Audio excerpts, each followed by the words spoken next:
श्री शिवाय नमस्तुभ्यम महाराज हमेशा अपनी व्यासपीठ से एक बात कहते आए हैं, दीपावली का पर्व आया है। कोई भी त्योहार आए, कोई भी पर्व आए,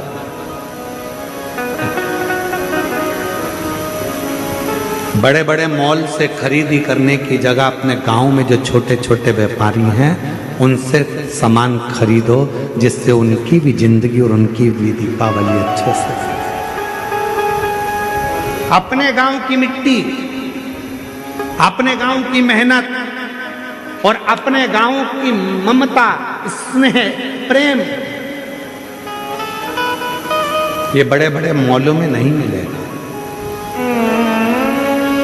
आप जिस गांव में रहते हो, जिस नगर में रहते हो, वहां के छोटे छोटे व्यापारी तैयारी करके रखते हैं, दिवाली आई है, सामान बिकेगा। कोई ठेला लेकर फूल की माला बेच रहा है, कोई दरी बिछाकर, चटाई बिछाकर छोटे छोटे दिए बना बना कर मट्टी के बेच रहा है, और तुम विदेश का सामान खरीदो और मालूम पड़े अपने देश का धन दूसरे देश में जाए तो ये भारत विकसित नहीं हो पाएगा। इस भारत को विकासशील बनाने के लिए अपनी मट्टी, अपनी मेहनत और अपने मातृत्व भाव को स्मरण रखना।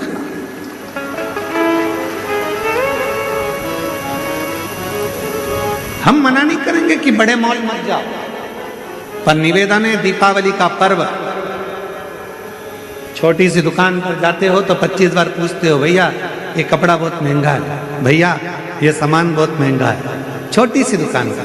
और बड़े बड़े मॉल में जाते हो तो केवल पढ़ते हो कि प्राइस कितना है और देख लेते हो, भले अब माँ कोई नहीं पूछेगा कि कम करो कि ज्यादा करो कि ऐसा करो कि वैसा करो, पर वहां पर तुमको तो VIP बन के जाना है ना, जोरदार बंठन के, जो सामान मिलेगा उठा के रखते जाओगे, रखते जाओगे, रखते जाओगे, उसने बिल बना कर दे दिया, उतना के उतना पैसा देकर आ जाओगे। पर अपने गांव में जब छोटी सी दुकान पर जाते हो, मोल भाव करते हो। मोल भाव करना मतलब थोड़ा सा प्यार तुम्हारा दुकान वालों को और दुकान वालों का थोड़ा सा प्यार तुम्हारे पास आता है। अपनी मट्टी की गंध और अपनी मेहनत का फल लेकर जब तुम अपने घर आते हो, किसी के घर पर तुम्हारे 1 रुपया ज्यादा जाने से अगर किसी गरीब बड़े के यहाँ दिया जल जाए तो समझ लेना कि दीपावली का पर्व मना रहा। दीपावली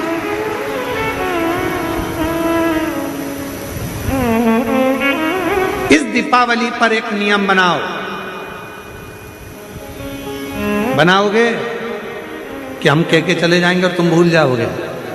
अरे बोलो तो जम के रहे शिरडी वालों, बनाओगे? कौन कौन बनाएगा? जरा हाथ उठाओ जरा। सब बना रहे हो नियम? हाँ बनाओ, हम भी बनाए। इस दीपावली पर एक नियम बनाओ, जितने आस्था चैनल पर सुन रहे हो, जितने फेसबुक यूट्यूब पर सुन रहे हो, जितने सोशल मीडिया और मीडिया के माध्यम से सुन रहे हो, जितनी मीडिया है, जितने अखबार है, जितने न्यूज चैनल है, जिनके माध्यम से आप कथा श्रवण कर रहे हो, इस दीपावली पर नियम बनाओ कि अपने गांव की मिट्टी, अपने गांव की मेहनत और अपने गांव का प्रेम होना चाहिए। खरीदी अपने गांव के ही छोटे दुकानदारों से होना चाहिए, बड़े मॉलों से। अपने गांव का पैसा अपने गांव में रहे, अपने शहर का पैसा अपने शहर में रहे, अपने नगर का पैसा अपने नगर में रहे, तो अपना गांव और विकसित होगा, अपना शहर और विकासशील होगा। और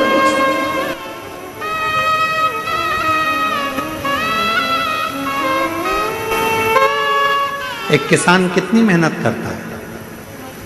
एक किसान अनार लगाता है, एक किसान संतरा लगाता है, मौसम्बी लगाता है, एक किसान मक्का लगाता है, कितनी मेहनत करता है। मेहनत कर कर उसको फल तो थोड़ा सा मिलता है, पर जो लेने वाला है वो लेकर जाता है और उसको करोड़ों का बना लेता है। तो किसान क्यों भूखा है?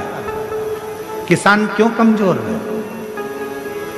थोड़ी मेहनत अपने को करना है, थोड़ा परिश्रम, विकसित स्वदेशी अपनाओ, विदेशी दूर भगाओ, स्वयं का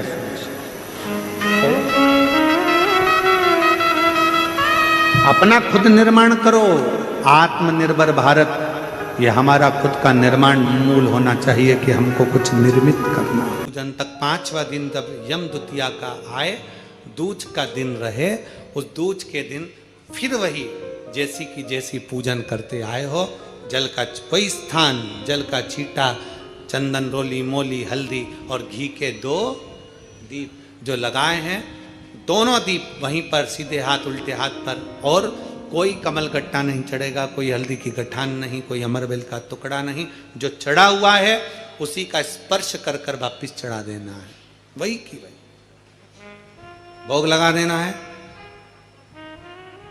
जो सिक्के तुमने रखे हैं उस सिक्के को हाथ में उठाना है, एक हल्दी की गठान, एक कमल गट्टा, एक अमरबेल का टुकड़ा, दीप को थोड़ी देर के लिए रखें, अपनी लाकर अलमारी खोलकर वो सिक्का जो पूजन करी है तुमने विराम के दिन की, 5वें दिन की, यम द्वितीया के दिन की, माता लक्ष्मी से प्रार्थना कर कर कुबेरेश्वर बाबा का नाम लेकर उसको अलमारी में तिजोरी में रख दो।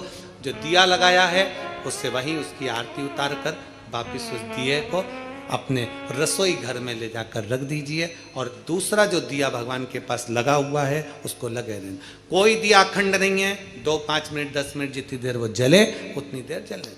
माता को प्रणाम करो, कुल देवता को प्रणाम करो, अपने घर के पूर्वजों को नमन कर कर, झोली पसार कर प्रणाम कर कर कहना, बाबा हमने 5 दिन की, हे कुबेरेश्वर बाबा हमने 5 दिन की कुबेर लक्ष्मी पूजन करी है, ऐसा भंडार भरना बाबा कि तेरी कृपा हो और हमारे घर में सुख समृद्धि वैभव हो। ऐसी 5 दिवसीय पूजन है। शिव महापुराण के अनुसार लक्ष्मी पूजन की महत्व। लक्ष्मी धाम हम तो आपसे भी कहेंगे, आपके घर के आसपास में जो शंकर का मंदिर हो ना, दीपावली के दिन शंकर के मंदिर में जाकर दीपदान जरूर करना। दीपावली के पर्व पर शिव मंदिर में जाकर उसके आसपास में दीप जरूर लगाना। क्यों? आपको वही फल प्राप्त होगा जो काशी में देवताओं ने दीप जलाकर प्राप्त किया, वही।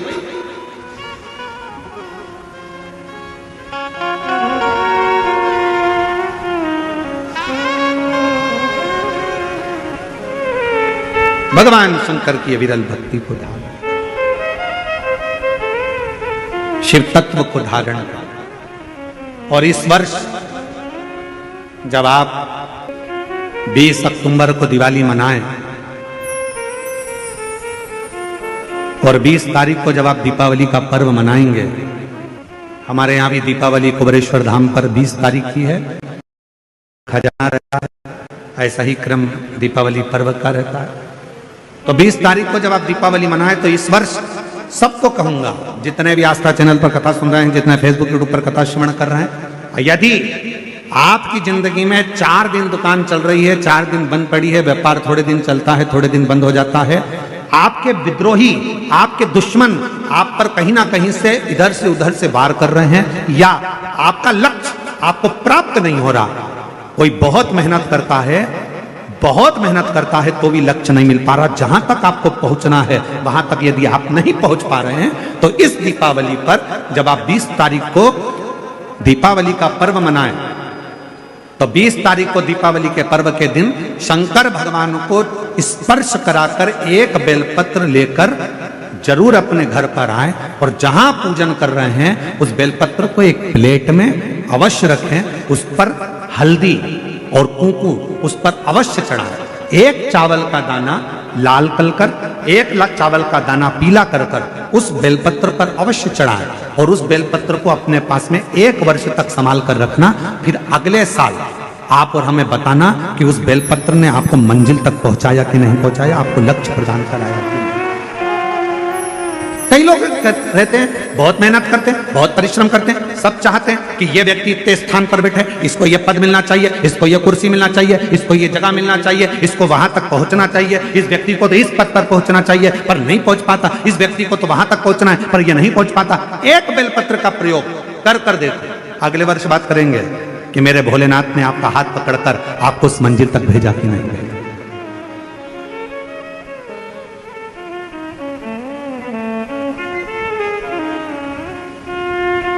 कई व्यापारी, कई किसान कह देते हैं, अरे गुरुजी हमारी फसल पिट गई, अब की बार हमारी जो पिक थी वो पूरी की पूरी पिट गई, हमारा पानी ने बेकार कर दिया, हमारा इसने बेकार कर दिया, हमारा उसने बेकार कर दिया। बेचारा किसान कर्जे में होता चले जाता है, तकलीफ में होता चले जाता है। हम उनसे भी कहेंगे एक बार प्रयोग कर देखिए, एक बेलपत्री का दीपावली की रात्रि को, और अब की बार दीपावली का पर्व 20 अक्टूबर को जो मनाया जा रहा है, 20 अक्टूबर दीपावली पर्व के दिन एक बार प्रयोग कर देखिए कि वो बेलपत्र शिव जी को लगाया हुआ। क्यों?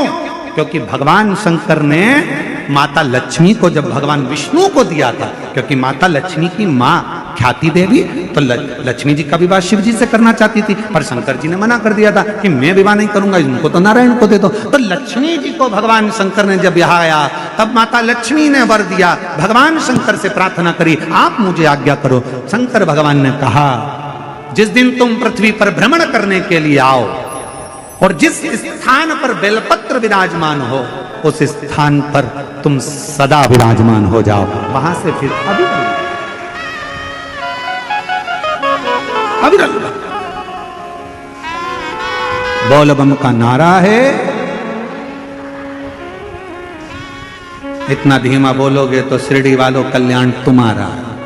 अच्छे से बोलो जरा, बोल बम का नारा है। हार हार महादेव शिव तत्व की तरह।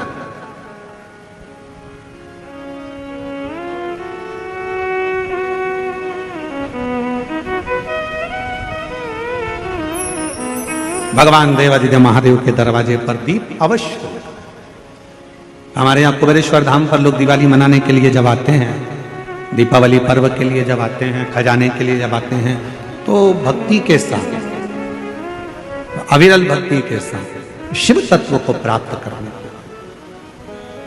और शिव क्या ना दे, भगवान शंकर क्या ना दे, उसके स्पर्श मात्र राख का हो जाता है, स्पर्श मात्र एक भभूत का हो जाता है, तो वो भस्म भी करोड़ों का धन बन जाती है। वो भस्म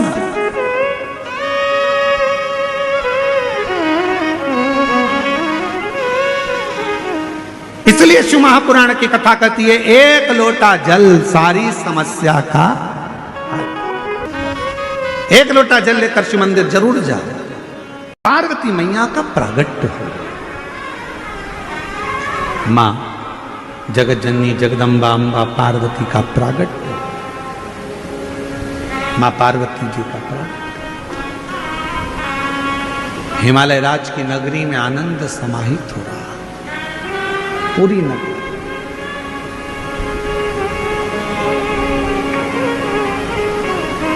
पूरी नगरी सूचना मिल गई भगवान देवादिदेव महादेव को कि पार्वती जी का प्रागट्य हुआ। सबसे पहला काम भगवान शंकर जी ने एक करा कि पार्वती जी के प्रागट्य पर देव ऋषि नारद को पार्वती जी का भाग्य बताने के लिए भेज दिया गया। मेरे ओघड़दानी ने, मेरे शंभू ने, मेरे त्रिकालदर्शी कैलाशी अविनाशी शंकर भगवान देव ऋषि नारद आ गए।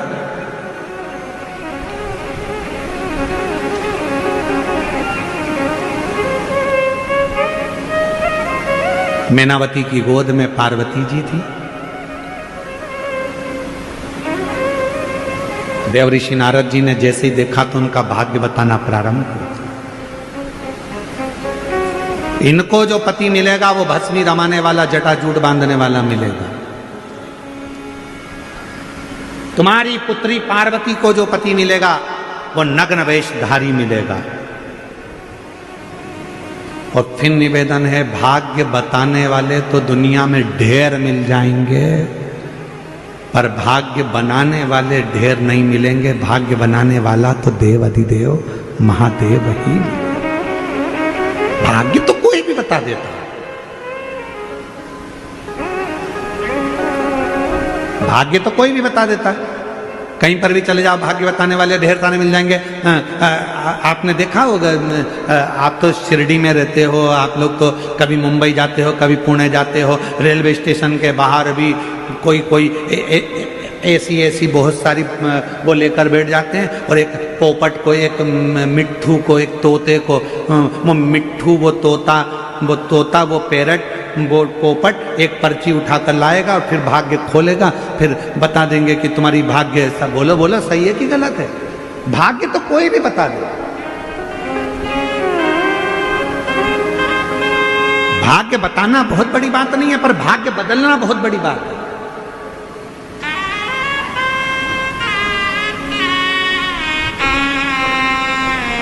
और मेरे देवाधिदेव महादेव किसी का भाग्य कभी नहीं बताते। यशोदा जी ने पूछा था हमारा भाग्य बता दो, तो शिव जी ने मना कर दिया। मां कौशल्या जी ने पूछा था कि राम जी का भाग्य बता दो, तो शिव जी ने मना कर दिया। शंकर भाग्य नहीं बताते, शिव जी का काम है। शंकर भगवान कभी भाग्य नहीं बताएंगे। इसलिए ये व्यासपीठ हमसे कोई पूछे कि हमारा भाग्य बता दो, तो हमको हमारा ही नहीं मालूम, तो हम तुम्हारा क्या खाक बताएं? ये व्यासपीठ भी कभी किसी का भाग्य नहीं बताते। सियोर वाला महाराज कभी किसी का भाग्य नहीं बताता। शिव महापुराण की कथा कहती है शंकर भगवान कभी किसी का भाग्य नहीं बताते, पर शंकर भगवान एक काम करते हैं, एक लोटा जल चढ़ाने वाले का भाग्य बदल देते हैं, भाग्य बना दे।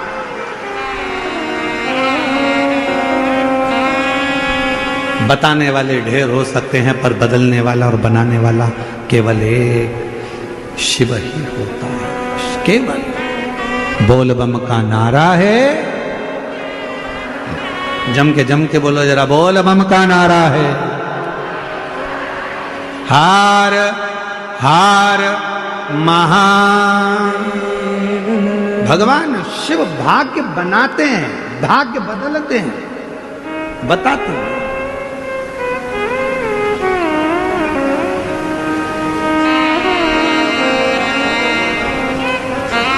देव ऋषि नारद ने भाग्य बताया। पार्वती जी को जो पति मिलेगा वो ऐसा मिलेगा, जटाजूट बांधने वाला, भस्मी रमाने वाला, नग्न वेशधारी। हिमालय राज के मन में आया कि मेरी बेटी की किस्मत ऐसी लिखी, मेरा बेटी का भाग्य ऐसा लिखा।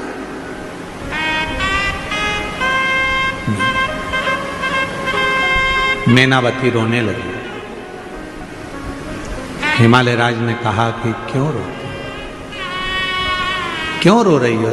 मेरी बेटी का भाग्य ऐसा ऐसा मत।